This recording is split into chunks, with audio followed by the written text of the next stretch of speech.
Annyeonghaseyo guys, welcome to Arvis channel. இது Floor of Evil K dramaவோட 14th episode. இன்னைக்கு episode பார்க்கறதுக்கு முன்னாடி வழக்கம் போல ப்ரீவியஸ் எபிசோட்ல என்ன நடந்தது அப்படிங்கறது ஒரு சின்ன ரீகேப் பார்த்துட்டு போயிடலாம். கோமால இருந்த பெக்கே சாங் எழுந்து நடக்க ஆரம்பிச்சிட்டாரு. அண்ட் அவங்களோட மெய்டு வந்துட்டு அவங்க அம்மாவை பிளாக்மெயில் பண்றாங்க. ஏன்னா அவங்களுக்கு அந்த வீட்டில் நடக்கிற எல்லா விஷயங்களை பற்றியும் தெரியும். இதனால கோவமான பெக்கே சாங் அந்த மெய்டை போட்டு தள்ளிடுறாரு.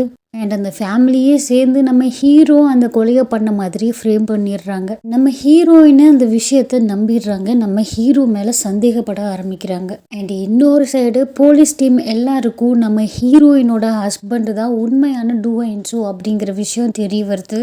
அண்ட் இங்கே தான் ஒரு பெரிய உண்மையை ரிவீல் பண்ணுறாங்க. என்னன்னா நம்ம ஹீரோவோட அப்பா 7 கொலைகள் பண்ணியிருப்பார் இல்லையா, அதெல்லாம் அந்த டாக்ஸி டிரைவரோட ஒய்ஃபை ஒருத்தவங்க.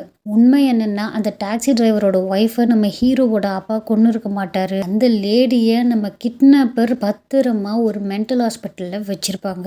இந்த உண்மை நம்ம ஹீரோவுக்கு தெரிய வருது. அதனால உடனடியாக அந்த லேடியை காப்பாற்றி போலீஸ் கிட்ட ஒப்படைச்சா நடக்கிற எல்லா குழப்பத்துக்கும் ஒரு சொல்யூஷன் கிடைச்சிரும் அப்படின்னு நம்ம ஹீரோ நம்புறாரு. இன்னொரு விஷயம் என்னன்னா இந்த லேடி உயிரோடு இருக்கிற விஷயம் நம்ம ஹீரோவுக்கு தெரியும் அப்படிங்கிறது அந்த கிட்னாப்பருக்கு தெரிஞ்சிருச்சு. ஸோ இந்த லேடியோட கதையை அந்த கிட்னாப்பர் எப்போ வேணா முடிச்சிடலாம். அதுக்குள்ள நம்ம ஹீரோ போய் அவங்கள காப்பாற்றி ஆகணும். ஆனால் இந்த விஷயத்த நம்ம ஹீரோயின் புரிஞ்சிக்கவே மாட்டேங்கிறாங்க. நம்ம ஹீரோவை எங்கேயும் தனியாக விட மாட்டேங்கிறாங்க. அண்ட் இங்கே தான் நம்ம ஹீரோ ஒரு விஷயத்த பண்ணுறாரு. நம்ம ஹீரோயினுக்கு இந்த விஷயங்கள்லாம் முன்னாடியே தெரியும்னு போலீஸ் டீமுக்கு தெரிஞ்சா போலீஸாக இருக்கிற நம்ம ஹீரோயினையே அக்யூஸ் லிஸ்ட்டில் சேர்த்துருவாங்க. அதனால நம்ம ஹீரோயினையே ஒரு பெரிய கைதி மாதிரி கூட்டிகிட்டு போகிறாரு. இந்த மாதிரி பண்ணால் போலீஸ்க்கு நம்ம ஹீரோயின் மேலே எந்த சந்தேகமும் வராது இல்லையா. அதனால நம்ம ஹீரோவை தேடி வந்த போலீஸ் டீம் அங்கிருந்த சிசிடிவி கேமராவை செக் பண்ணதில்ல நம்ம ஹீரோயினும் நம்ம ஹீரோ கிட்ட மாட்டிக்கிட்டாங்க அப்படிங்கிற மாதிரி நினச்சிக்கிறாங்க. ஸோ நம்ம போலீஸ் டீமுக்கு நம்ம ஹீரோயின் மேலே எந்த சந்தேகமும் வரல நம்ம ஹீரோ நினச்ச மாதிரியே. அப்படியாக அந்த எபிசோட முடிச்சாங்க. சரி வாங்க இன்னைக்கு எபிசோடு போய் பார்க்கலாம்.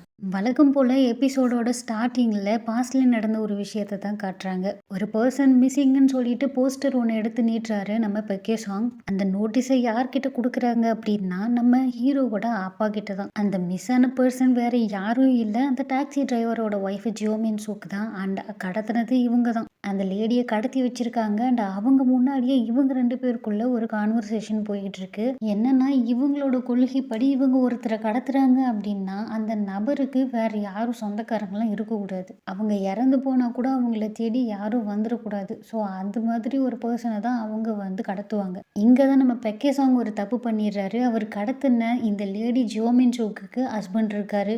அந்த டாக்ஸி டிரைவர் இந்த மாதிரி அவங்க ஒய்ஃபை காணோன்னு போலீஸ் ஸ்டேஷனில் கம்ப்ளைண்ட் கொடுத்தது மட்டும் இல்லாமல் மிஸ்ஸிங்குன்னு சொல்லி நோட்டீஸ் அடித்து ஊர் ஃபுல்லாக கொடுத்து வச்சிருக்காரு. இவ்வளோ நாளாக இவங்க 2 பேரும் ஊர் உலகத்துக்கு எந்த சந்தேகமும் வராத மாதிரி தான் எல்லா விஷயத்தையும் பண்ணியிருப்பாங்க. அண்ட் இப்போ போலீஸ் கிட்ட இந்த விஷயம் போயிடுச்சு. இதனால தான் நம்ம ஹீரோவோட அப்பா கோவமாக இருக்காரு. நம்ம ஹீரோவோட அப்பா சொல்லிக்கிட்டு இருக்காரு, இந்த தப்பு பண்ணது நீ தான் இதை சரி பண்ணணும். சரி நான் தப்பு பண்ணிட்டேன், ஒத்துக்கிறேன். இப்போ நான் என்ன பண்ணுறது, இது எப்படி சரி செய்யறதுன்னு சொல்லி பெக்கே சாங் கேட்க, ஒன்றும் இல்லை, இவளை அந்த மலை மேலே தூக்கிட்டு போய் தள்ளி விட்டுரு, அவள் இறந்துருவா, போலீஸ்கிட்ட சரண்டர் ஆகிடு, இந்த மாதிரி மலை மேலேருந்து தெரியாமல் விழுந்துட்டாங்க, பக்கத்தில் நான் இருந்தேன் அப்படிங்கிற மாதிரி ஏதாவது கதை சொல்லு, உன் அப்பா பெரிய கை தானே, நல்ல லாயராக வச்சு வெளியே வந்துடு, அவ்வளோதான். எல்லாம் சரிதான், அவ்வளோ தூரத்தில் நான் எப்படி இவ்வளோ தூக்கிட்டு போய் தள்ளி விடுறது, ஒரு ஐடியா, உங்கள் பையன் டூஹென்ஸும் இருக்கான்ல, அவன் நீங்கள் என்ன சொன்னாலும் செய்வான் தானே, அவங்ககிட்ட இந்த ஆர்டரை கொடுங்க. இதை கேட்ட உடனே நம்ம டூஹென்ஸோட அப்பா டக்குன்னு கத்தி எடுத்து பெக்கே சாங் வயிற்றுலேயே சொருகிறாப்புல.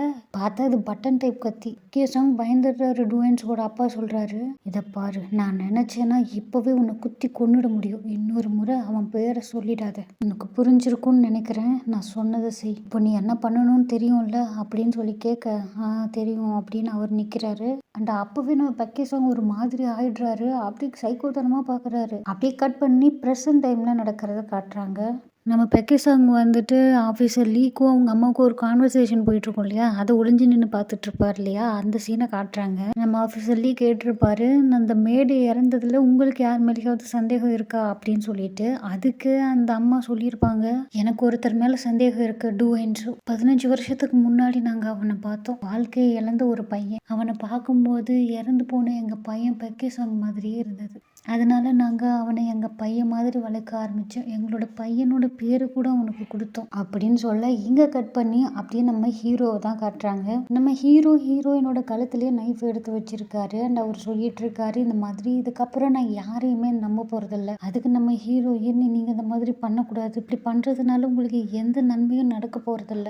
இந்த நிலைமையில உன்னால என்ன கன்வின்ஸ் பண்ண முடியும்னு நினைக்கிறியா ஜியோன் அப்படின்னு சொல்லி நம்ம ஹீரோ கேட்குறாரு. அண்ட் அவர் கேட்கும் போதே அவர் கண்ணில இருந்து கண்ணீர் வருது. இப்போ நான் என்ன பண்ணணும் அப்படின்னு நம்ம ஹீரோயின் கேட்க அப்படியே கையை தூக்கிட்டு மானிட்டர் பக்கத்துல போ, அதுல கனெக்ட் ஆகிருக்கிற ஒயர்லாம் டிஸ்கனெக்ட் பண்ண நம்ம ஹீரோயினும் எல்லாத்தையும் டிஸ்கனெக்ட் பண்றாங்க. நம்ம ஹீரோ நைஃபை எடுத்துட்டு அப்படியே பெருமூச்சு விடுறாரு. வேக வேகமா போயிட்டு ஒரு ரூம்ல இருந்து ஜெர்கின் எடுத்துட்டு வராரு. நான் இப்போ இங்க இருந்து போக போறேன் அண்ட் எனக்கு இதை விட்ட வேற வழி தெரியல. எனக்கு 3 நாள் டைம் கூட இல்ல ஒரே ஒரு நாள் டைம் கூட நான் திரும்ப வந்துடுறேன். நம்ம ஹீரோயினுக்குன்னா பயங்கர கோவம். அது எப்படி கத்தியை எடுத்து என் கழுத்துல வைப்ப நீ? இதை பாரு ஜியோன், போலீஸ் டீம் வந்தா சிசிடிவி தான் செக் பண்ணுவாங்க. இந்த மாதிரி பண்ணாதான் அவங்களுக்கு ஊன் மேல சந்தேகம் வராம இருக்கும். அதுக்கு கத்தி எடுத்து கழுத்துல வச்சு பயமுடுத்துவீங்களா என்னைய அப்படின்னு நம்ம ஹீரோயின் கேட்க, இதை பாரு ஜியோன் இது ஒரு டம்மி கத்தின்னு சொல்லிட்டு நம்ம ஹீரோயின் அவரோட கையில கட் பண்றாரு. பட் அவருக்கு எதுவுமே ஆகல. ஆனா அது எப்படி எனக்கு தெரியும்? அதானே, எனக்கும் உனக்கு 14 வருஷம் பழக்கம் தானே.